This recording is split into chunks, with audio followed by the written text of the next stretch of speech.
اعوذ باللہ من الشیطان الرجیم بسم اللہ الرحمن الرحیم۔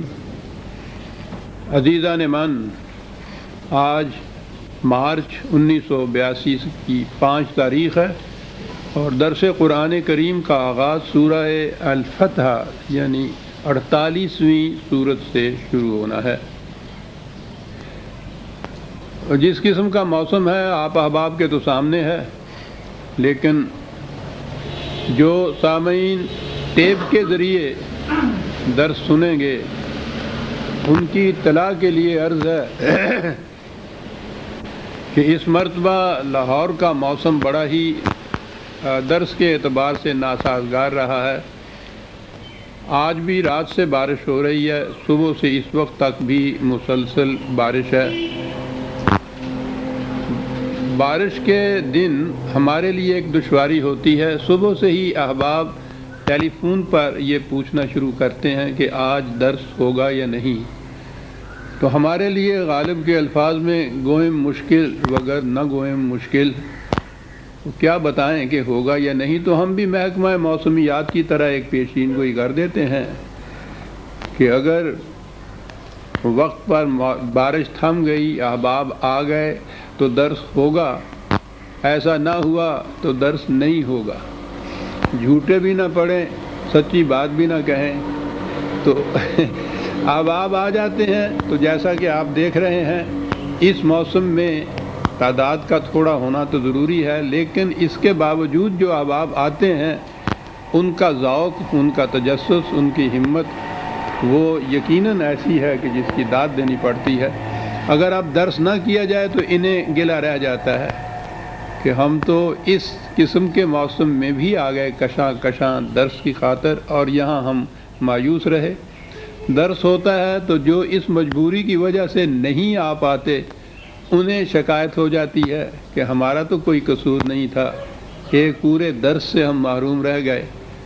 اور پھر چونکہ ہمارے درس کی کڑیاں آگے بھی ملتی ہیں، اس لیے آگے جا کے بھی جب اس کا کوئی حوالہ دیا جاتا ہے تو انہیں اپنا یہ جو خلا ہوتا ہے، یہ جو مس کر جاتے ہیں درس کو، ہر بار کھٹکتا رہتا ہے، تو بڑی دشواری ہوتی ہے ہمارے لیے۔ بہرحال آپ احباب کی تشریف آوری کا تقاضا ہے کہ آپ کو تو درس سے محروم نہ کیا جائے، اور ٹیپ پہ ہو رہا ہے اس لیے باہر والوں کو تو فرق نہیں پڑتا۔ جو احباب نہیں آئے ان میں سے کچھ چاہیں گے تو انہیں ہم ٹیپ سنا دیں گے، اب کیا کیا جا سکتا ہے۔ درس کا آغاز جیسا میں نے عرض کیا ہے سورہ الفتح سے ہے، اور ہر بار یہ کہنا کہ صاحب یہ سورت بڑی اہم ہے، یہ آیت بڑی ہی جلیلہ ہے، تو قرآن کے متعلق میں سمجھتا ہوں ایسا کہنا ہی نہیں چاہیے۔ اس کا تو ایک ایک لفظ اپنے اپنے مقام پر بڑا ہی عظیم و جلیل ہے، لیکن بعض صورتیں ایسی ہیں ان میں واقعات اس قسم کے آ جاتے ہیں کہ جو دین کے مجموعی نظام پر بڑی عمدگی سے روشنی ڈالتی ہیں۔ اس اعتبار سے کہنا پڑتا ہے کہ اس پورے سلسلہ کے اندر یہ آیات یا یہ صورت جو ہے اس کا مقام بڑا نمایاں ہے۔ یہی کیفیت سورہ الفتح کی ہے۔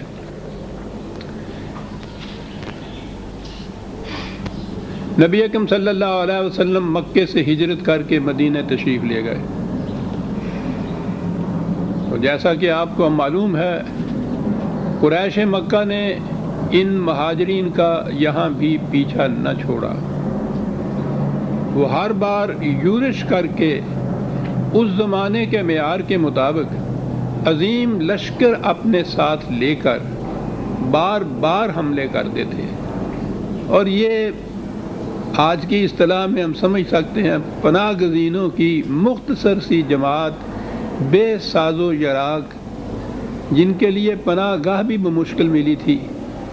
مدینہ کے رہنے والے مسلمان بھی بڑی ہی قلیل تعداد میں تھے، اور وہ قریش کے مقابلے میں بڑے کمزور بھی واقع ہوئے تھے۔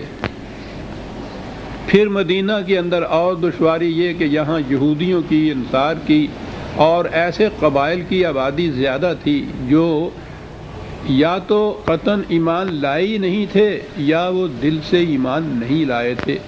منافقین کا جو ذکر آتا ہے قرآن میں بار بار وہ یہی آبادیاں ہیں. اس قسم کی ایک مخلوط آبادی کے اندر یہ مہاجرین آ کے بسے تھے. اندر سے یہ خطرہ، باہر سے ان کی یورشیں، مسلسل یہ سلسلہ جاری رہا.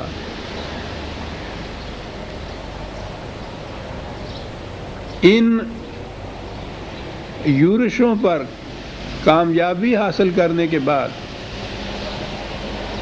جو داخلی امور تھے ان کو بھی سنوارنے کے بعد، گرفت میں لینے کے بعد، یہ نبی اکرم صلی اللہ علیہ وسلم کا کچھ کمتر درجے کا معجزہ نہیں ہے کہ مدینے میں ایک اسلامی مملکت قائم کر لی حضور نے. محمد الرسول اللہ والذین معہ، قرآن کریم نے کہا ہے کہ حضور اور آپ کے رفقاء جو تھے ان کا یہ کارنامہ معجزانہ تھا کہ انہوں نے ان حالات میں ایک مملکت قائم کر لی. اس میں ایک اور بات بھی خصوصیت کی ہے کہ عربوں کے ہاں مملکت اور حکومت کا تصور ہی نہیں تھا. یہ قبائلی زندگی بسر کرتے تھے. یوں سمجھیے جیسے پنچایت کی سی زندگی ہوتی ہے، جہاں ہمارے ہاں کے گاؤں کی زندگی جیسے پنچایت کی سی ہوتی ہو. وہ گاؤں تو پھر بھی ایک بڑی حکومت کے تابع ہوتے تھے، وہاں کوئی حکومت ہی نہیں ہوتی تھی سرے سے، نہ مملکت نہ حکومت. ان حالات میں ان عربوں میں ایک باقاعدہ مملکت قائم کرنا، ایک نظام قائم کرنا، ایک حکومت قائم کرنا، پھر وہ حکومت بھی ایسی کہ جس کی نظیر نہ اس سے پہلے تاریخ میں کہیں ملتی تھی اور نہ ہی اس زمانے میں جو ہم عصر اقوام تھیں جن کے ہاں مملکتیں بھی تھیں اور حکومتیں بھی تھیں، وہاں بھی یہ نظام نہیں ملتا تھا جو نظام یہاں قائم کیا گیا. یعنی ایک خدا کی محکومیت اور کسی انسان کی حکومت نہیں. آج بھی دنیا حالانکہ اتنی آگے جا چکی ہے سیاست میں، معاشرت میں، معاشیات میں، یہ تصور بہت کم اقوام کے ذہن میں آتا ہے کہ یہ کس انداز کی حکومت ہے کہ جس میں کوئی انسان حاکم ہی نہیں، نہ ایک فرد، نہ افراد کا گروہ، نہ کوئی پارلیمان، ان میں سے کوئی بھی حاکم نہیں ہے. حکومت خدا کی ہے اور خدا وہ ہے جو کبھی کسی کے سامنے نہیں آتا. اس کی حکومت کس طرح سے؟ ایک ضابطۂ قوانین جو اس نے نازل کیا ہے، یہ حکومت در حقیقت اس کتاب کی حکمرانی تھی. کتاب کی حکمرانی، اسے آپ ضابطۂ قوانین ہی کہہ لیجئے آج کی اصطلاح میں، جس میں کسی انسان کی حکومت کا دخل نہ ہو. ساری دنیا میں سیکولرزم کی حکومت چلی آ رہی ہے، خواہ وہ مسلمانوں کی اقوام ہوں یا غیر مسلموں کی.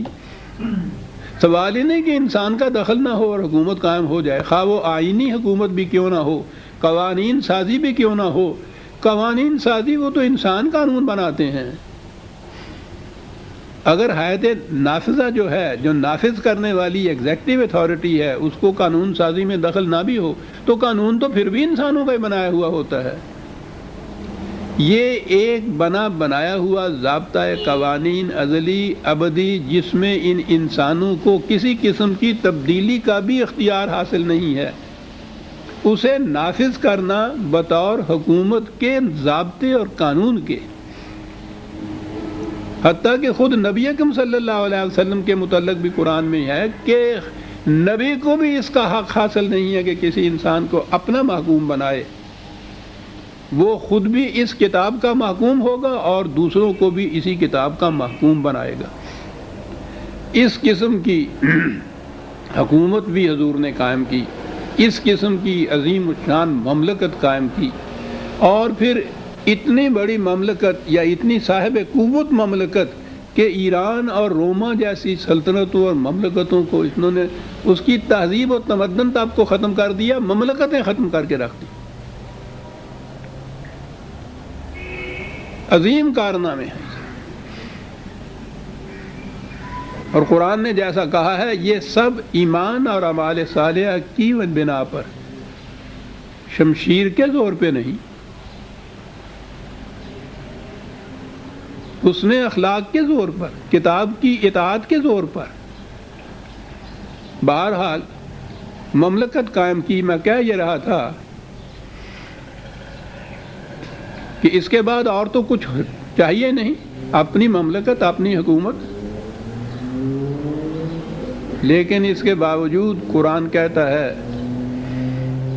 کہ حضور کے دل میں ایک خواہش بڑی شدت سے ابھرتی تھی، بار بار ابھرتی تھی، بہت بڑی آرزو تھی آپ کے دل کی۔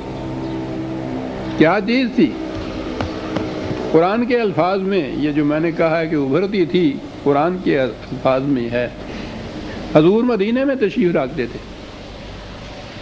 کعبہ مکے میں تھا۔ کعبے کا مقام کیا تھا؟ یوں تو ایک مختصر سی چار دیواری کا ایک کوٹھا ہے جسے کہتے ہیں، وہ کوئی عالیشان محل بھی نہیں ہے، کوئی بڑا مکان بھی نہیں ہے، کوئی خوبصورت عمارت بھی نہیں ہے، لیکن وہ سمبل ہے، ایک وہ علامت ہے، ایک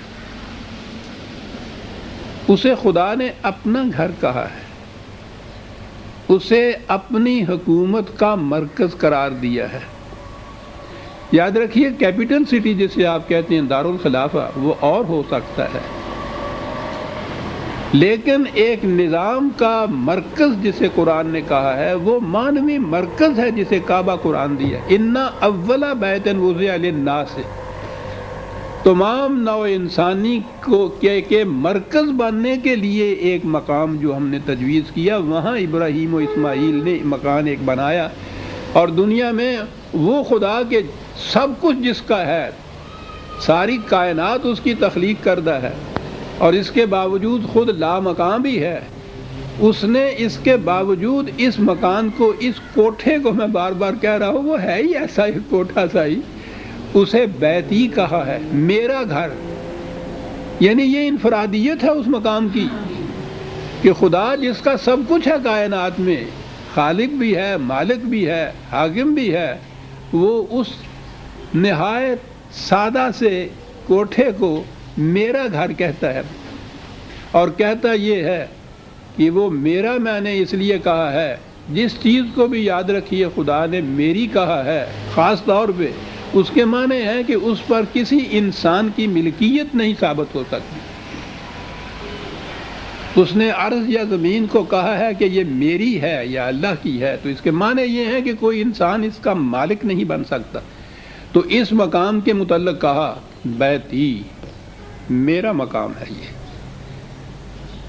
بڑی اہمیت کاہے کے لیے ہے؟ وضع للناس،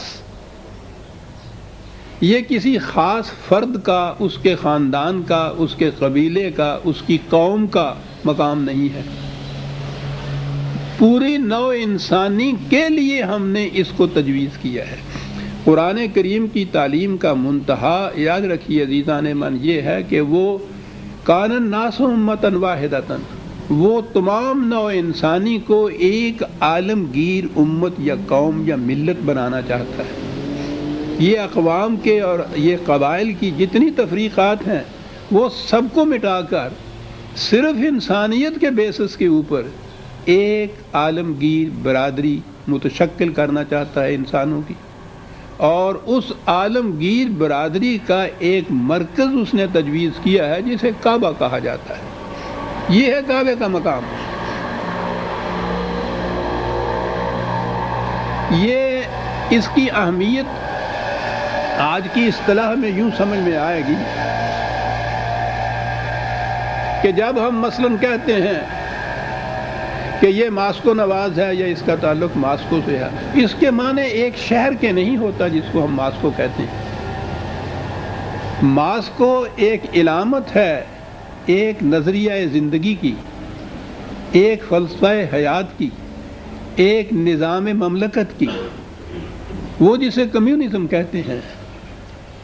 وہ آپ دیکھیں گے کمیونزم نہیں عام طور پہ کہا جاتا، کہا یہ جاتا ہے کہ یہ ماسکو نواز ہے۔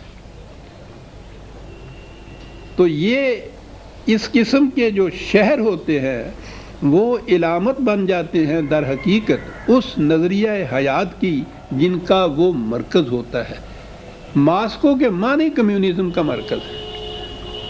اس سے آپ سمجھ میں بات آ جائے گی کہ جب قرآن نے یہ کہا کہ مکہ علامت ہے نوع انسانی کی مرکزیت کی، تو اس کے معنی یہ ہیں کہ وہ نظام حیات جو خدا نے تجویز کیا ہوا ہے اس کے مطابق پوری نوع انسانی ایک امت ایک ملت کی شکل میں جب متشکل ہوگی تو ان کے اس نظریے کی علامت جو ہے وہ کعبہ ہوگا، وہ مکہ ہوگا۔ یہ ہے کعبے کی حیثیت اسلام کے نظام میں، قرآن کے نظام میں۔ قرآن نے جہاں کہا ہے نا کہ جہاں بھی تم ہو فَوَلِّ وَجْهَكَ شَطْرَ الْمَسْجِدِ الْحَرَامِ، تو اپنی نگاہ کے سامنے اپنی نگاہ کا نصب العین جسے آپ کہتے ہیں وہ کعبے کو رکھو۔ جہاں بھی تم دنیا میں ہو، دنیا کے کسی حصے میں بھی تم ہو، تمہاری نگاہوں کا منتہا نصب العین، جہاں جا کے نظر ٹکتی ہے کسی کی اس کو کہتے ہیں نصب العین، وہ کعبہ ہونا چاہیے۔ دنیا میں کہیں بھی تم ہو۔ تو آپ نے غور کیا اس کے معنی کیا ہیں؟ پھر میں اسی آج کی مثال کے اوپر آتا ہوں۔ امریکہ میں بھی کمیونسٹ ہے تو اس کی نگاہ ماسکو پہ ہوتی ہے، اگر وہ افریقہ میں ہے پھر بھی اس کی نگاہ ماسکو پہ ہوتی ہے۔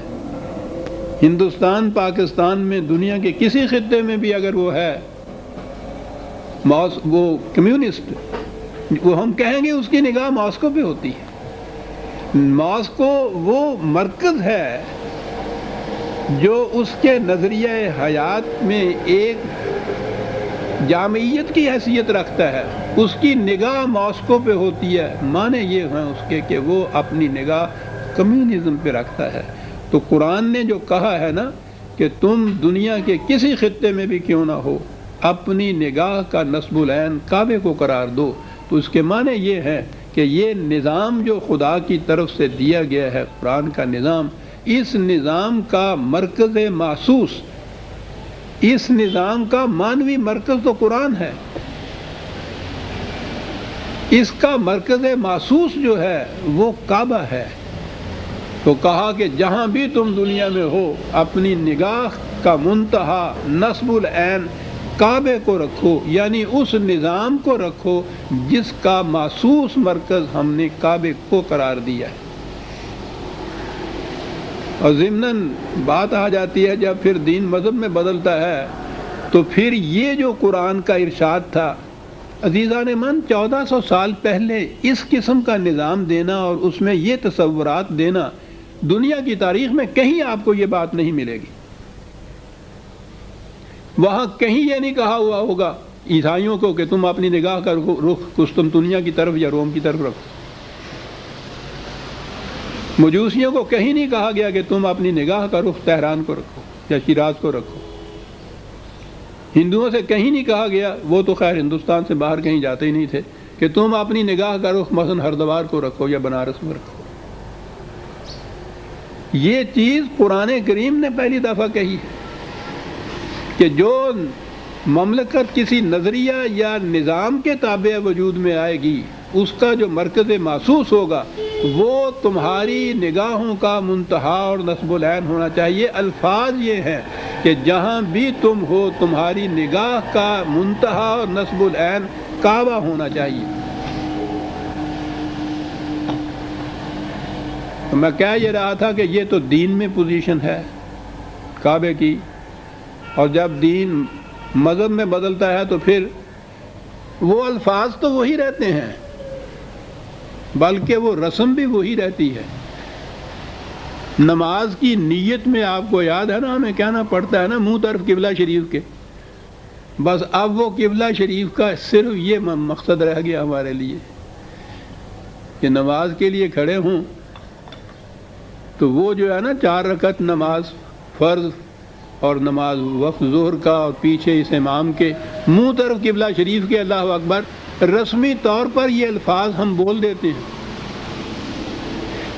اس کی پابندی بھی اتنی ہوتی ہے کہ رخ تمہارا صحیح نہیں ہوا نماز میں مسجدوں کا رخ قبلے کی طرف کرنے کے لیے بڑی احتیاط برتی جاتی ہے، لیکن یہ صرف مسجد کا رخ، نماز میں آپ کا منہ قبلے کی طرف، بس اتنا ہی رہ گیا۔ وہ جو ایک نظریہ حیات، ایک نظام زندگی کا مرکز، ایک خدا کی کتاب کی عطایت کا مرکز محسوس، وہ کہیں تصور باقی نہیں ہے۔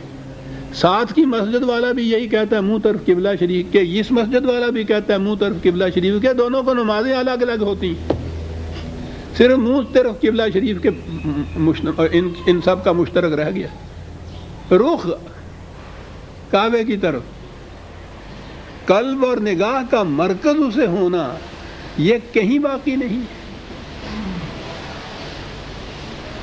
یوں مفہوم بدلتا ہے مذہب میں آ کے، رسم وہی رہتی ہے، الفاظ وہی رہتے ہیں، لیکن اس کا مفہوم بدل جاتا ہے۔ مسلمانوں کی مملکتیں اتنی ہیں، ہر ایک کا اپنا اپنا نظام ہے، اپنے اپنے ضوابط قوانین ہیں، اپنی مملکتیں ہیں، ایک دوسرے کے ساتھ جنگیں بھی ہوتی ہیں، لڑائیاں ہوتی ہیں، برسوں تک بھی چلتی ہیں۔ دونوں جب نماز میں کھڑے ہوتے ہیں تو منہ طرف قبلہ شریف کے دونوں کہتے ہیں۔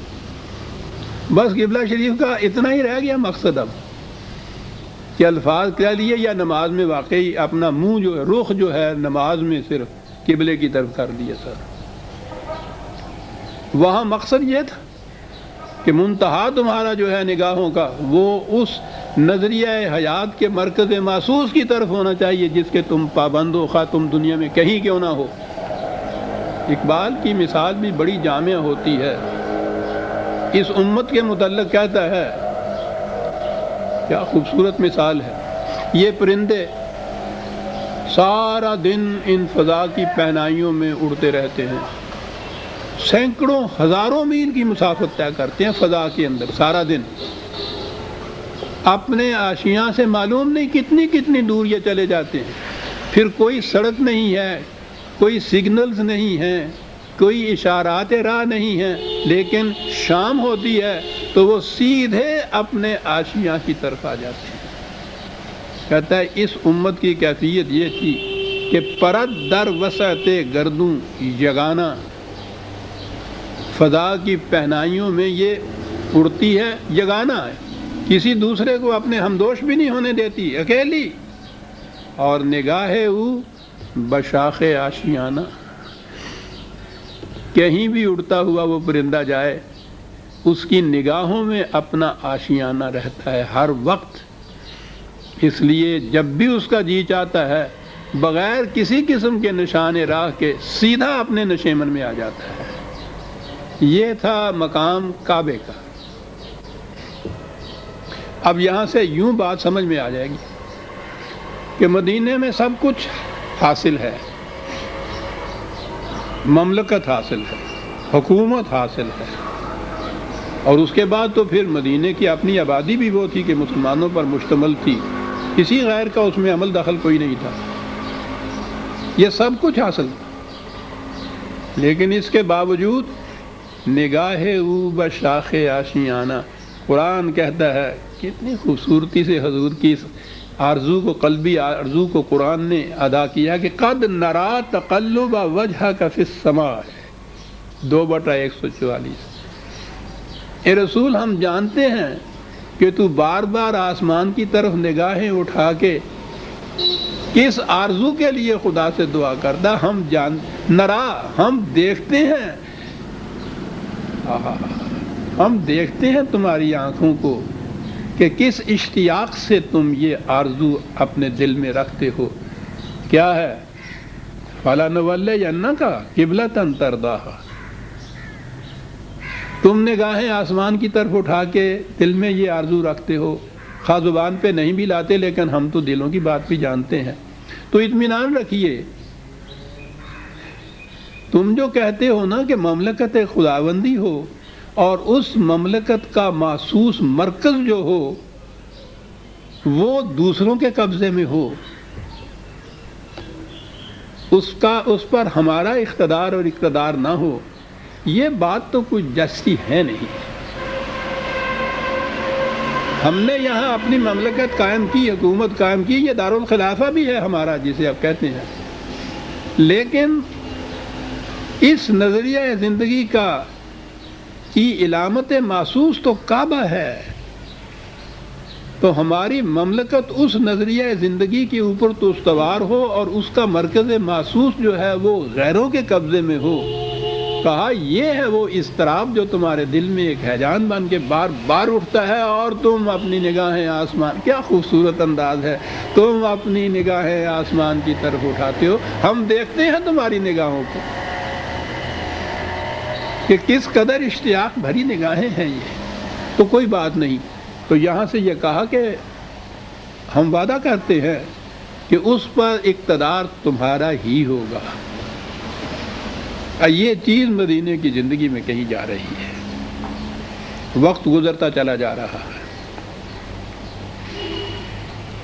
یہی وہ آیت ہے جس میں نے عرض کیا تھا، فَوَلِّ وَجْهَكَ شَطْرَ الْمَسْجِدِ الْحَرَامِ، اس دوران میں بھی تم یہی کرو کہ اگرچہ وہ کعبہ تمہاری تولیت میں نہیں ہے، لیکن تم اپنی نگاہوں کا رخ اسی طرف رکھو کہ وہی ہونا ہے، اور یہ ہے وہ اگلا فکرہ، وَحَيْثُ مَا كُنتُمْ فَوَلُّوا وُجُوهَكُمْ شَطْرَهُ، دنیا کے کسی گوشے میں بھی تم کیوں نہ ہو، اپنی نگاہوں کا رخ اسی سمت کو رکھو۔ یہ ہے توحید عزیزان من، محسوس توحید یہ ہے، حکومت صرف ایک خدا کی کتاب کی، مملکت کا قیام اسی نظریہ کے اوپر، اور اس کا مرکز محسوس کعبہ، ہر فرد جتنے بھی ہیں تمہارے ہاں خدا پر اور قرآن پر ایمان رکھنے والے، ان کی نگاہوں کا منتہا یہ کعبہ ہو، کہیں بھی دنیا کے کسی گوشے میں تم کیوں نہ ہو، اپنی نگاہوں کا رخ وہی رکھو، تم منتہا اور نصب العین وہی ہونا چاہیے۔ تو اب کعبے کی اہمیت ذہن میں آ گئی ہمارے، کیوں بار بار حضور کی نگاہوں کا رخ آسمان کی طرف اٹھتا تھا، اس آرزو کو قلب میں لیے ہوئے کہ کعبے پہ تولیت تو ہماری ہی ہونی چاہیے، اور خدا اس کا وعدہ کرتا ہے کہ یہ ہوگا، ہم کر دیں گے۔ یہ جو میں نے عرض کیا نا کہ اب سورہ فتح جو ہے اس اعتبار سے بڑی عظیم ہے، اس میں یہ بات آئی ہے۔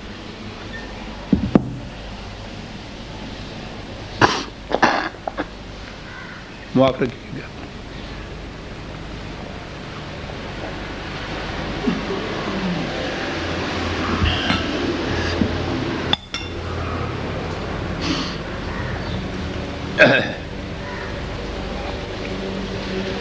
ہجرت کے 6 برس گزر گئے، ابھی مسلمانوں پر حج فرض نہیں ہوا تھا۔ حج تو سن 9 ہجری میں فرض ہوا ہے پہلی دفعہ، لیکن عرب مسلمان تو خیر بات کی بات ہے، مشرک عرب بھی صرف عرب ہونے کی حیثیت سے وہ بھی کعبے کو اپنا مرکز مانتے تھے اور وہ حج کیا کرتے تھے۔ یہ اصل میں ملت ابراہیمی کے اتباع میں یہ کیا کرتے تھے۔ حضرت ابراہیم علیہ السلام نے اپنے بیٹے حضرت اسماعیل علیہ السلام کو یہاں بسایا تھا۔ یہ حجاز کے یا کعبے کے گرد کے مسلمان، یہ قریش وغیرہ جو تھے، یہ انہی کی نسل میں تھے، کعبہ انہی کا تعمیر کرتا تھا۔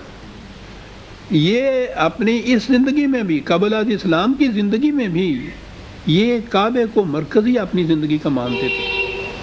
کعبے کی بڑی اہمیت تھی ان کی نگاہوں میں، اور یہ کعبے کے متولی ہونے کی جہت سے قریش کی بڑی اہمیت تھی عرب کے دیگر قبائل میں۔ تو یہ حج بھی کیا کرتے تھے، عمرہ بھی کیا کرتے تھے، اور حج کے ایام میں تقریباً 1 مہینے تک یہاں میلے لگا کرتے تھے۔ لیکن وہ حج یہ نہیں تھا جو قرآن نے تجویز کیا ہے کہ یہاں پہنچ کے تم خدا کے احکام پہ قربان ہو جانے کے اپنے وعدے کی تجدید کیا کرو۔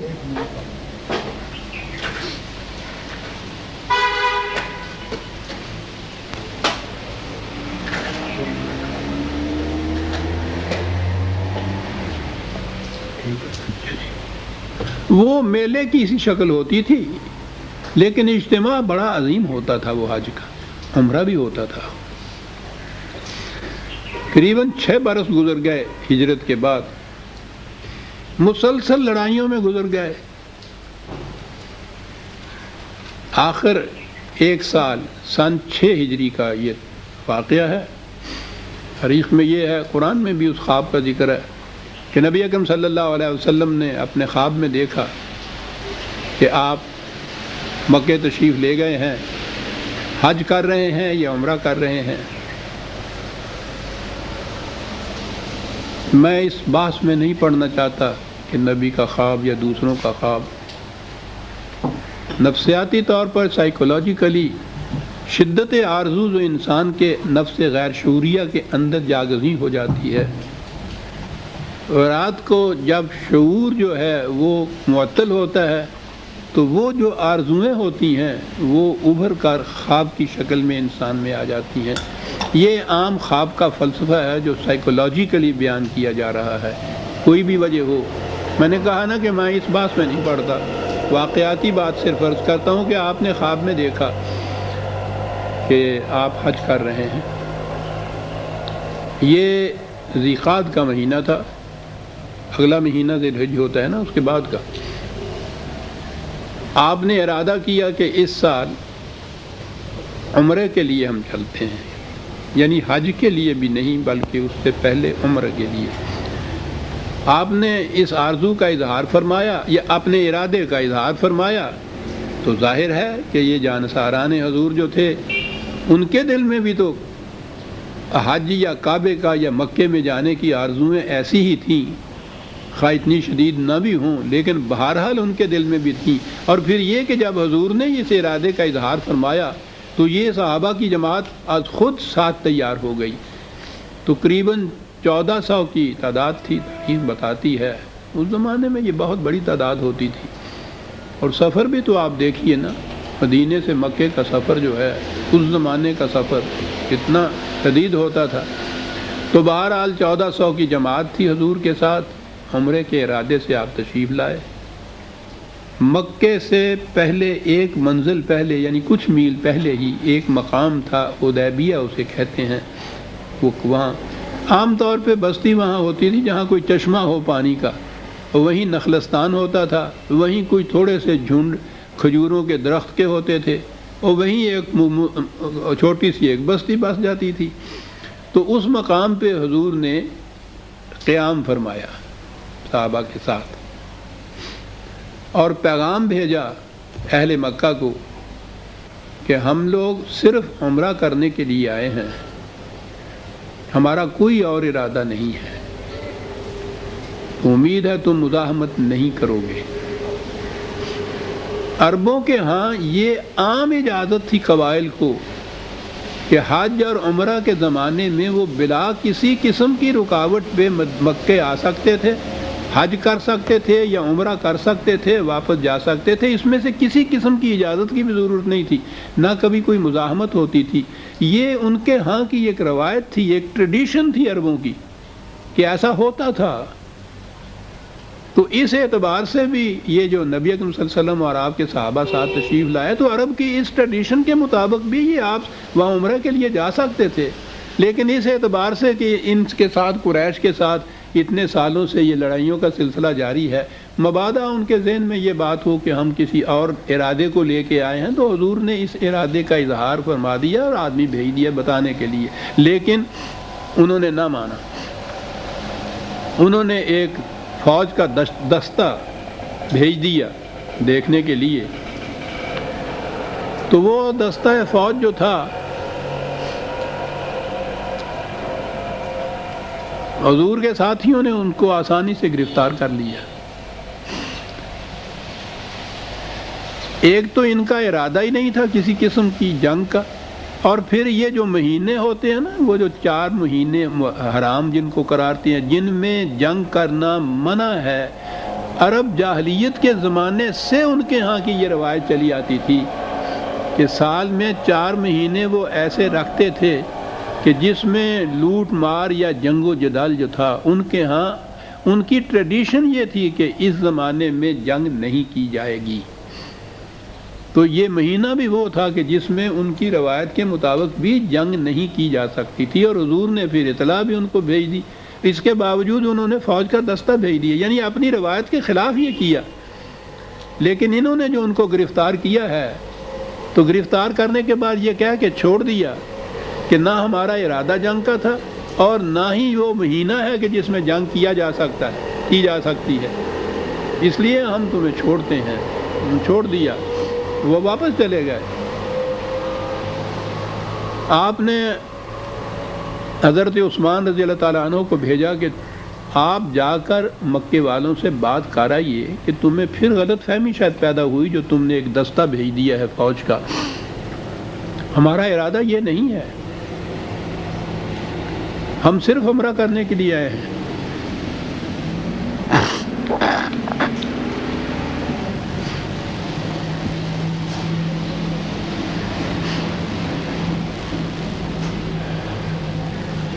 حضرت عثمان تشریف لے گئے تو یہ خبر مشہور ہو گئی کہ قریش نے آپ کو گرفتار کر کے نظر بند کر لیا ہے۔ اب اس کے معنی تھے ان کی طرف سے اعلان جنگ۔ یہ وہ مقام تھا جہاں اس صورت میں وہ آتا ہے کہ نبی اکرم صلی اللہ علیہ وسلم نے صحابہ سے کہا کہ یہ تو ٹھیک ہے کہ اسلام لاتے وقت تم ایک معاہدہ کرتے ہو اپنے خدا سے، ان اللہ اشتری من المؤمنین انفسهم واموالهم بان لهم الجنہ، سورہ توبہ میں ہے۔ میں ریفرنس لکھا دوں جو لکھتے ہیں، 9 غالباً 112 ہے۔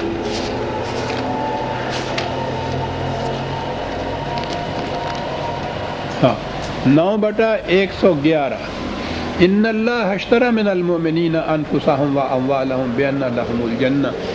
یہ جسے ہم کہتے ہیں نا فلاں شخص مسلمان ہو گیا، ہم تو خیر مسلمان ہوئے ہی نہیں ہیں، مسلمان کے گھر میں پیدا ہو گئے، تو وہ مسلمان ہونے کے لیے صرف کلمہ پڑھنا ہی نہیں ہے کافی، یہ ایک عہد معاہدہ کیا جاتا ہے، یہ ایک ایگریمنٹ ہے، ایک عہد ہے، اور وہ عہد یہ ہے کہ میں اپنی جان اور مال خدا کے ہاتھ بیچتا ہوں، اور خدا اس کے مقابلے میں کہتا ہے کہ میں اس کے عوض میں تمہیں جنت عطا کرتا ہوں۔ یہ ایک معاہدہ ہوتا ہے جو اس عہد نامے پر دستخط کر کے کہ میں اپنا جان اور مال بیچتا ہوں خدا کے ہاتھ، جو یہ عہد نامہ کرتا ہے وہ مسلمان ہوتا ہے۔ تو اس اعتبار سے تو گویا یہ عہد نامہ ان سب نے کیا ہوا تھا، لیکن ایسا وقت پھر آ جاتا ہے جہاں فی الواقع اس عہد نامے پر عمل کرنے کا ایک زمانہ آتا ہے، ایک وقت آتا ہے، ایک موقع آتا ہے۔ جیسے یہ فوج کے ریزروسٹ ہوتے ہیں، یوں وہ سارا وقت میں فوجی ہوتے ہیں، ان کو ذمہ داریاں ہوتی ہیں، لیکن اپنا کام کاج کرتے ہیں۔ جنگ کا اعلان ہوتا ہے تو انہیں پھر اس سپاہی کی حیثیت سے پھر میدان جنگ میں جانا پڑتا ہے۔ یہ کیفیت تھی اس زمانے میں مومنین۔ اب جو حضور نے یہ بھانپا کہ ان لوگوں کی نیت نیک نہیں ہے، تو آپ نے وہیں حدیبیہ کے مقام پر ایک درخت کے نیچے، جسے شجر رضوان کہا گیا ہے، آگے اس صورت میں آگے آتا ہے، بڑا حسین منظر ہے کہ آپ نے پھر صحابہ سے کہا کہ لو بھائی، وہ جو تم نے معاہدہ کیا تھا خدا کے ساتھ، اس معاہدے کی پر عمل پیرا ہونے کا موقع اب آ گیا، تو آؤ تجدید بیعت کرو۔ یہ بیعت کے معنی اب آپ سمجھیں، یہاں تو بیعت حضرت صاحب کی ہوتی ہے نا، میں فلاں حضرت صاحب کا بیعت ہوں جی، میں نے وہاں سے بیعت کر لی ہے، باغ کے تمہارے بیچ دینا ہوتا ہے نا۔ یہ جو تھا نا ان اللہ اشترا، خدا نے خرید لیا تو مومن نے بیچ دیا نا، یہ معنی تھے باغ کے۔ یہ بائع ہوتا تھا بیچنے والا، خدا مشتری ہوتا تھا خریدنے والا، اس کو بیعت کہتے تھے، اس معاہدے کو۔ تو وہاں آپ نے کہا کہ وہ جو تمہارا عہد نامہ ہے بیعت کا، اس کو عمل پیرا ہونے کا وقت آ گیا۔ اور میں سمجھتا ہوں کہ اس وقت تک جتنی جنگیں ہوئی ہیں قریش سے، یہ جنگ جو ہے شاید یہ قول فیصل ہو، کیونکہ ہم ان مکے کے قریب آ پہنچے ہوئے ہیں، اور یہ تو اپنے گھر کے اندر ہیں، یہ تو مدینے میں جا جا کے ہمارے اوپر حملے کیا کرتے تھے، اور اب تو ہم ان کی گرفت میں ہیں۔ اور یہ آئے تھے چونکہ عمرہ کی نیت سے، ہتھیار بھی ساتھ نہیں تھے۔ کہا یہ کہ اس مقام پہ اگر انہوں نے جھپٹا مارا، یہی تو ساری کائنات ہے ہماری جو ہم یہاں لے کے آ کے بیٹھ گئے ہوئے ہیں، حالات یہ ہیں۔ اس لیے آپ دیکھ لیجئے، آپ نے صحابہ سے فرمایا کہ کتنا نازک وقت ہے جس میں ہم اس وقت آ گئے، اور یہ وقت ہے جو آپ کو اپنے ایمان کی صداقت کی شہادت پیش کرنی ہوگی۔ تو قرآن نے کہا ہے کہ وہاں پھر حضور کے ہاتھ پہ یہ لوگ تجدید بیعت کرتے تھے، اپنا جو بیچا ہوا تھا مال اس کی تجدید کرتے تھے کہ ہاں ہم جان اور مال ہم نے بیچ دیا ہوا ہے۔ یہ آئیں گی آیات اس صورت کے اندر۔ بڑا حسین و جمیل منظر ہے جس میں قرآن نے بیان کیا ہے۔ حضور بیعت لینے والے، خدا بیان کرنے والا، اب اس سے زیادہ اور جمیل و حسین منظر کیا ہوگا؟ دیکھیں گے آپ، وجد آفری انداز ہے جس میں یہ سب کچھ بیان کیا گیا ہے۔ یہ بیعت تھی، بیعت رضوان جس کو کہتے ہیں۔ یہ درخت ہے جس کو آج تک شجر رضوان کہتے ہیں، یعنی خدا وہ معاہدے سے ہم آہنگ ہو جانا، یہ ہوتا ہے رضوان کے معنی۔ لیکن اتنے میں اطلاع آ گئی کہ نہیں، انہوں نے حضرت عثمان کو چھوڑ دیا ہے اور وہ آ رہے ہیں، اور انہوں نے آ کے یہ بات کہی کہ وہ آمادہ ہیں صلح نامہ کے لیے، تو وہ صلح کرنا چاہتے ہیں، جنگ نہیں کرنا چاہتے، بشرطے کہ ان کی شرطیں جو ہیں وہ منظور کر لی جائیں۔ تو آپ نے کہا بجا ٹھیک ہے، کہ ہمارا ارادہ تو جنگ کرنے کا تھا ہی نہیں۔ صلح کی شرائط کے لیے وہاں کا نمائندہ آ گیا، نبی اکرم صلی اللہ علیہ وسلم سے یہ as head of the state یہ معاہدہ ہونا تھا۔ اب وہ معاہدہ جو کچھ بھی تاریخ میں آتا ہے وہ ایسا ہے جس میں نظر بظاہر یوں دکھائی دیتا ہے کہ مسلمانوں نے یا حضور نے بڑا دب کے ان کے ساتھ صلح کی۔ مثلا پہلی چیز جو ہے، ابھی میں واضح کروں گا کہ اس میں کتنا تضاد ہے۔ پہلی چیز یہ ہے کہ اس دفعہ آپ مکے میں نہیں آ سکتے، عمرہ نہیں کر سکتے، واپس چلے جانا ہوگا۔ بہت اچھا، جو مسلمان یہاں مکے میں آپ کے رہ گئے ہیں ہم ان کو نہیں جانے دیں گے۔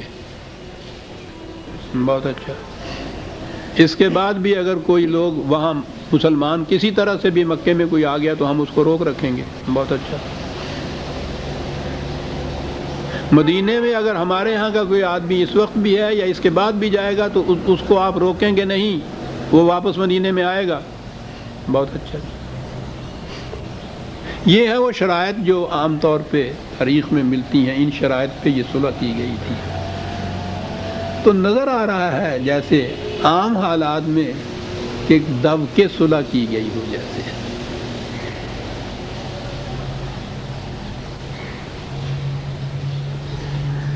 تاریخ میں یہ ہے، میں بار بار تاریخ کہہ رہا ہوں، یہ جو حدیث کی سب سے زیادہ معتبر ترین کتاب مانی جاتی ہے یہ بخاری شریف، یہ ساری تفصیل اس میں بھی ہے، اور بڑی تفصیل سے یہ سارا کچھ لکھا ہے۔ اور اس میں یہ بھی ہے کہ ان شرائط پر میں نے عرض کیا ہے نا کہ چونکہ یہ ہے ان کے اندر، حدیثوں کے اندر، روایات کے اندر، تاریخ کے اندر، میں وہ بیان کر رہا ہوں، ورنہ میں خود نہیں اس سے متفق کہ صحابہ نے، اور بالخصوص اس کے اندر پھر نام لیا جاتا ہے حضرت عمر رضی اللہ تعالیٰ عنہ کا۔ تو عجیب قسم کے انہوں نے، ہمارے ہاں کے تاریخ والوں نے یا روایت کرنے والوں نے عجیب قسم کے کچھ کیریکٹر چن رکھے ہیں، اور ان میں ایک حضرت عمر رضی اللہ تعالیٰ کا کیریکٹر ہے کہ ہر بات جو ہے اس کی مخالفت کے لیے حضرت عمر کھڑے ہو جاتے ہیں، معاذ اللہ۔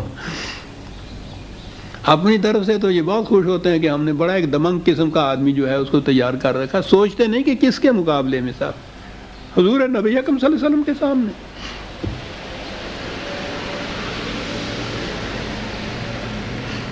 کہ جی انہوں نے بڑا اعتراض کیا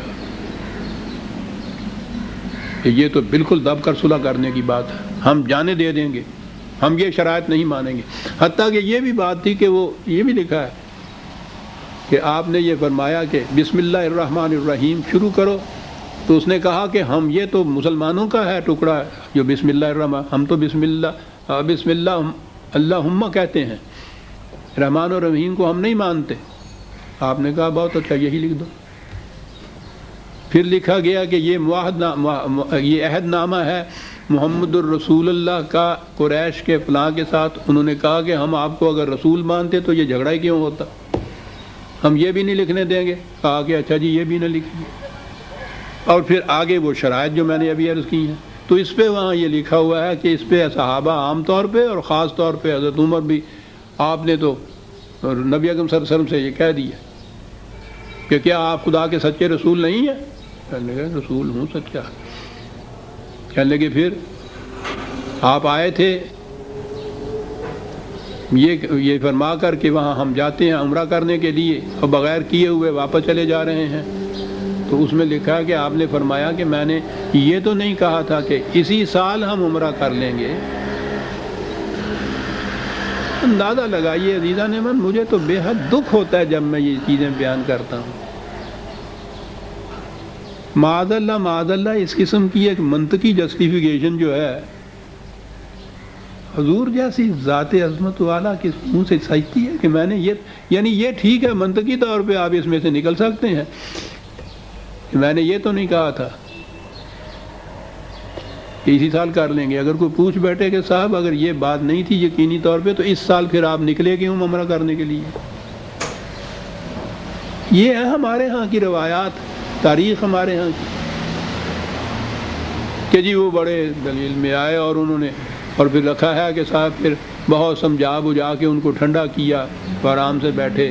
اور اس کے بعد یہ ہے کہ حضرت عمر ساری عمر جب یہ یاد کرتے تھے واقعہ بڑی ندامت ہوتی تھی، رویا کرتے تھے، استغفار پڑھا کرتے تھے، توبہ کیا کرتے تھے کہ میں نے بڑی گستاخی کی، میں نے یہ کیا. کیا کیا باتیں لکھی ہوئی ہیں. اس کے علاوہ میں آپ کو بتاتا ہوں کہ یہ جو چیز کہی جاتی ہے نا، میں ہمیشہ کہتا ہوں کہ ہماری یہ تاریخ، ہماری روایات قابل اعتماد ہے ہی نہیں. بخاری شریف کی کتاب میں کتاب الصلح جو ہے وہ اس کے چیپٹر ہیں مختلف. کتاب الصلح کے اندر یہ واقعہ درج ہے اور اس کے ساتھ ہی مسلسل یہ واقعہ آگے ہے، لیکن اس میں کتاب الشرائط وہ ہے، یعنی اگلا چیپٹر ہے وہ مسلسل واقعہ یہی. اس کو ذہن میں رکھیے گا جو میں ابھی کہنے لگا ہوں. یہ جو کتاب الصلح ہے یہ بخاری شریف ہر جگہ موجود ہے، ہر جگہ پڑھائی جاتی ہے. کتاب الصلح میں یہ واقعہ جو درج ہے اس میں یہ لکھا ہوا ہے کہ معاہدہ اس پہ ہوا تھا کہ رسول اللہ صلی اللہ علیہ وسلم اور صحابہ اسی سال اسی وقت معاہدے کے بعد آئیں گے مکے میں اور آج معاہدہ کر لیں گے، عمرہ کر لیں گے. اور پھر اس معاہدے کے بعد آپ اور صحابہ مکے میں تشریف لے گئے، عمرہ کیا، 3 دن مکے میں رہے. اور تیسرے دن قریش نے یہ کہا کہ بھائی وہ وقت ہو گیا آپ کا معاہدے کی روح سے پورا، واپس چلے جائیے. اور تیسرے دن آپ واپس آئے، یعنی اسی معاہدے کے لیے اسی سال اسی وقت وہیں سے عمرہ کر کے گئے، جس سے یہ تاثر تو دے دیا کہ وہ دب کے صلح نہیں ہوئی تھی، بلکہ یہ جو عمرہ کرنے کا مقصد تھا وہ تو حاصل ہو گیا تھا. اور پھر یہ چیز کہ رسول اللہ نے جو آپ آئے تھے عمرہ کرنے کے لیے اور آپ نے کہا تھا میں نے خواب میں دیکھا ہے، تو وہ جواب بھی صحیح نہیں ہے. عمرہ تو کیا تھا آپ نے. یہ کتاب الصلح میں بخاری شریف میں لکھا ہوا ہے.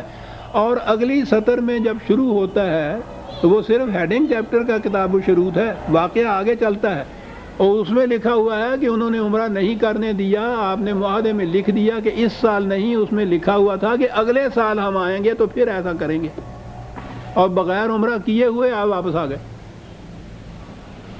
اسی کتاب میں اسی ورق پر 2 سطریں آگے درمیان میں صرف وہ کتاب الشرائط لکھ کے اور آگے یہ تفصیل دی ہوئی ہے، اور اس تفصیل میں یہ حضرت عمر کا یہ جو بارہ فروختہ ہونا یا اس کی ناراض ہونا، یہ سارا صلح نامہ لکھا جانا، اس میں یہ لکھا گیا صلح نامے کے اندر کہ اس سال واپس چلے جائیں گے ہم بغیر عمرہ کیے ہوئے، اور اگلے سال پھر آئیں گے اور یہاں آ کے پھر 3 دن کے لیے مکے میں رہیں گے۔ یہ سارا معاہدہ لکھا ہوا ہے اس بخاری کے باب الشرائط میں۔ اور وہ جو ابھی میں نے عرض کیا ہے باب الصلح کا آخری جو ہے وہ واقعہ وہ یہی ہے، اور اس میں یہ لکھا ہوا ہے کہ یہ اسی معاہدے میں یہ تھا کہ اسی سال ابھی آپ 3 دن کے لیے مکے آ کے عمرہ کر لیجئے۔ آپ نے عمرہ کیا، 3 دن کے بعد انہوں نے کہا کہ معاہدے کے مطابق وقت ہو گیا ہے، تو پھر آپ 3 دن کے بعد واپس تشریف لائے۔ یہ دونوں چیزیں ایک ہی جگہ، ایک ہی کتاب میں، ایک ہی ورق میں لکھی ہوئی ہیں۔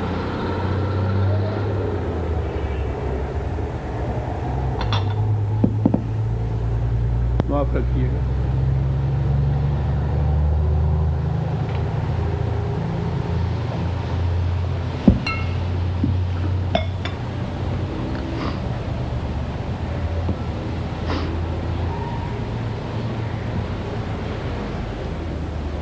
یہ صحیح بخاری اصل الکتب بعد کتاب اللہ جس کو کہا تھا، خدا کی کتاب کے بعد اس دنیا میں سب سے زیادہ صحیح کتاب جو ہے، یہ اس کے متعلق ان کا امتحان ہے۔ اس کے ایک ہی واقعہ، ایک ہی چیپٹر کے اندر، ایک ہی ورق کے اندر یہ 2 چیزیں وہاں موجود ہیں۔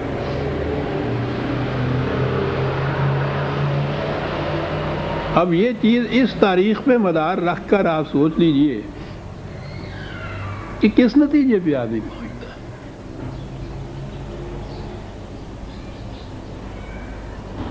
بہرحال یہ سارا جو کچھ میں نے عرض کیا ہے یہ تاریخ میں ہے، تاریخ کے معنی یہ حدیث کی کتابوں میں بھی ہے۔ یہ اس کا پس منظر ہے جو میں نے ابھی عرض کیا۔ حدیبیہ میں معاہدہ بہرحال کوئی ہوا ہے، ٹھیک ہے۔ بیعت رضوان بھی اس آیت اسی صورت میں آتی ہے۔ نظر آتا ہے کہ وقت معاملہ بڑا نازک ہو گیا تھا، لیکن جنگ کا ذکر نہیں ہے اس میں، اس لیے نظر آتا ہے کہ یہ بیعت تک تو یہ بات تھی، لیکن جنگ کی نوبت نہیں آئی تھی قریش سے۔ معاہدہ کوئی ہوا ہے۔ معاہدے میں اگر یہ بھی بات ہے جو میں نے ابھی عرض کیا ہے کہ مکے کے قریش اگر مدینے چلے جائیں گے تو ان کو زبردستی وہاں سے نکالا نہیں جائے گا، اور اگر مسلمان مکے میں آ جائیں گے تو ان کو ہم روک رکھیں گے یا ہم ان کو واپس نہیں جانے دیں گے۔ بظاہر یہ بھی شرائط ایسی ہیں جو نظر آتی ہیں کہ بڑی کمزور پارٹی کی طرف دب کر صلح کی گئی جو ہے، اس میں ہی یہ چیزیں کچھ آتی ہیں۔ لیکن اس کے باوجود میں نے دیکھا یہ ہے کہ یہ غیر مسلم مورخین بھی جو ہیں وہ بھی یہ کہتے ہیں کہ یہ شرائط بھی اگر صحیح ہیں تو اس میں بھی بالادستی نبی اکرم صلی اللہ علیہ وسلم کی یا مسلمانوں کی بالادستی ہے۔ اس سارے 6 سال کے عرصے میں ہجرت کے بعد کیفیت یہ تھی کہ کٹ آف ہو گئی تھی دونوں آبادیاں، ایک دوسرے کے ساتھ تعلقات ہی باقی نہیں رہے تھے۔ نہ مکے والوں کو معلوم تھا کہ مدینے میں مملکت قائم ہوئی ہے تو وہاں کیا نتائج برآمد ہوئے ہیں، نہ مدینے والوں کو یہ معلوم تھا کہ مکے کے اندر جو رہ رہے ہیں ان کی کیفیت کس قسم کی ہے۔ وہاں کے مکے کے رہنے والے غیر مسلم مدینے نہیں آ سکتے تھے دیکھنے کے لیے، تو انہوں نے لکھا ہے، غیر مسلموں نے یہ لکھا ہے کہ اس سے ہوا یہ کیا بات ہے اس شہادت کی کہ مکے کے قریش غیر مسلم جب مدینے گئے تو انہوں نے جا کے جو نقشہ دیکھا وہاں کے نظام کا تو انہوں نے تو کہا کہ ہم واپس جائیں گے ہی نہیں مکے میں۔ اس کے مقابلے میں یہاں کی فضا، یہاں کا معاشرہ جو تھا، یہاں کا نظام اس قدر انسانیت ساز اور خوشگوار تھا کہ وہ وہاں سے جو ادھر آئے ہیں ان کو اجازت تھی واپس جانے کی، ان پہ رکاوٹ نہیں تھی۔ تو وہ دونوں معاشرتوں میں، دونوں فضاؤں میں جب تقابل کرتے تھے تو وہ خود واپس نہیں جانا چاہتے تھے، وہ یہیں رہ جانا چاہتے تھے۔ اب رہا یہ جو یہاں سے مسلمان مکے گئے ان کو انہوں نے واپس مدینے نہ آنے دیا، تو یہ لوگ شرط یہی تھی کہ مدینے واپس نہیں جائیں گے، تو انہوں نے مکے سے نکل کے باہر مکے سے قریب ہی ایک جگہ ایک سینٹر بنا لیا اپنا۔ تو آپ دیکھیے کہ یہ مسلمان مدینے سے ادھر آئے ہوئے مکے والوں سے ناراض ہو کے مکے کے قریب ہی ایک سینٹر بنا لے ہیں، وہاں انہوں نے ایک مرکز بنا لیا مکے کی مخالفت کا۔ یعنی یہ دونوں چیزیں ایسی الٹی پڑی مکے والوں پہ کہ اپنا جو ادھر گیا ہے وہ واپس نہیں آ رہا، ادھر سے جو ادھر آیا ہے وہ مکے کے قریب بس گیا باہر آ کے، اور مکے کے خلاف انہوں نے یہ مخالفتوں کی مختلف قسم کی کوششیں اور سرزدیں شروع کر دی۔ تنگ آ گئے مکے والے، انہوں نے خود التجا کی تھی 2 سال کے بعد کہ وہ معاہدہ حدیبیہ جو ہے ہم اس کو برعکس کرتے ہیں، اس کو توڑ دیجئے، آپ نے رضامندی سے آپس میں ایک دوسرے کو منسوخ کر دیجئے معاہدے کو۔ یہ مکے والوں نے درخواست کی تھی۔ تو بہرحال غیر مسلم مورخین بھی کہتے ہیں کہ اگر یہ شرائط بھی صحیح ہیں جو ہم دیکھ رہے ہیں تو یہ بھی ان کے حق میں جاتے ہیں، اور وہ تو کہتے ہیں کہ نبی اکرم صلی اللہ علیہ وسلم کی سیاست بالا کی بہت بڑی شہادت ہے یہ جو شرائط آپ نے مان لی ہے۔ اس سے تو نقشہ بدل گیا، اور نقشہ ایسا بدلا کہ یہ سن 6 ہجری کی یہ واقعہ ہے حدیبیہ کا، سن 8 اور یہ 1400 کے قریب آپ کے 7 صحابہ گئے تھے۔ 10 ہجری میں جب مکے کے اوپر اس معاہدے کے منسوخ ہونے کے بعد تو اب جنگ کی ممانعت نہیں تھی نا، اب جو آخری بار جنگ کے لیے نبی اکرم صلی اللہ علیہ وسلم مکے تشریف لے جا رہے ہیں، 10,000 کی فوج آپ کے ساتھ تھی 2 سال کے اندر اندر، اور مکے والوں کی کیفیت یہ ہو چکی تھی کہ آپ گئی ہیں تو انہوں نے پہلے ہی سرنڈر کر دیا، جنگ کی نوبت ہی نہیں آنے دی، انہوں نے شکست مان لی۔ کہا یہ جاتا ہے، یہی چیز ان مورخین نے کہی کہ یہ تو صلح حدیبیہ تو پیش خیمہ ثابت ہوئی، بعد میں جتنی کامیابیاں اور کامرانیاں ہوئی ہیں اس کی، اور قرآن نے اسی لیے ابتدا کی ہے اس سورت جلیلہ کی یہ کہہ کہ انا فتحنا لک فتحا مبینا۔ اب آپ بات سمجھ میں آئے گی۔ فتح کے معنی کانکویسٹ ہی نہیں ہوتی، جس کو ہم تو یہی کہتے ہیں نا، یہ فتح ہو جاتی ہے کسی کی۔ عربی زبان میں فتح کے معنی ہوتے ہیں کامیابیوں کے دروازے کھول دینا۔ آیت کے الفاظ آپ سمجھ میں آئیں گے کہ کیا کہا گیا قرآن، کہ یہ جو کچھ ہوا ہے حدیبیہ کے مقام کے اوپر، اس نے تو تمہارے لیے نہایت واضح کامیابیوں اور کامرانیوں کے دروازے کھول دیے ہیں۔ تم دیکھو تو صحیح کہ کس طرح سے ہجوم کر کے یہ فتوحات جسے آپ کہتے ہیں، فتح اور کامرانیاں اور کامیابیاں، یعنی معنی اس کے یہ ہیں کہ اس کے لیے یہ دائرے پیش رفت ثابت ہوگی، اس سے پیش رفت ہوگی تمہاری، یہ تمہاری کامیابیوں کے لیے دروازے کھول دیے ہیں اس صلح حدیبیہ نے، جہاں سے جو ہوا ہے۔ انا فتحنا لکا، تمہارے لیے ہم نے کھول دیے ہیں کامیابیوں کے دروازے، مبین واضح طور پر، جس میں شک و شبہ ہی نہیں رہے گا۔ اور اس طرح سے اس سورت کی ابتدا ہوتی ہے، اور آگے پھر یہ سارے واقعات آتے ہیں۔ آپ نے فرمایا کہ وقت ہمارا پورا ہو گیا ہے، وہ ٹیپ پورا ہوتا ہے 1 سال میں، تو آج اس پس منظر کے ساتھ ہی ہم ختم کرتے ہیں اس کو، تو باقی اس کے بعد یہ صورت جو ہے ہم آئندہ باب میں لیں گے۔ لیکن آپ نے غور فرمایا ہوگا کہ اس پس منظر کے بعد تو یہ پوری صورت تو ایک طرف، یہ پہلی آیت ہی سمجھ میں نہیں آتی کہ یہ فتح، اس کو یہ ہمارے یہاں والے فتح ہی کہتے ہیں صاحب، کہ بہت بڑی فتح ہوئی، کہنے لگے اتنی بڑی شکست ہوئی اور اس کا نام فتح ہے۔ یہ نہیں کہ یہ قرآن کیا کہہ رہا ہے، کیا وہ رہا ہے جو غیر مسلم مورخین اعتراف کرتے ہیں کہ حدیبیہ کے اندر جو حضور نے صلح کی شرائط تسلیم کی تھی وہ آنے والی کامیابیوں اور فتوحات کے لیے پیش خیمہ ثابت ہوئی، اور انہوں نے دروازے کھول دیے حضور کے لیے۔ وہ کہتے ہیں یہ تو حضور کی سیاست عالیہ کی انتہا ہے جو ہم دیکھ رہے ہیں۔ انا فتحنا لک فتحا مبینا، یہ ہے عزیزان ایمان اس کا اعتراف جو غیر مسلم بھی کر رہے ہیں۔ تو پہلی آیت میں ہم آئے، اس پس منظر کو ذہن میں رکھیے اور پھر آگے ہم چلیں گے، تو پھر اب سمجھنا آسان ہو جائے گا۔ ربنا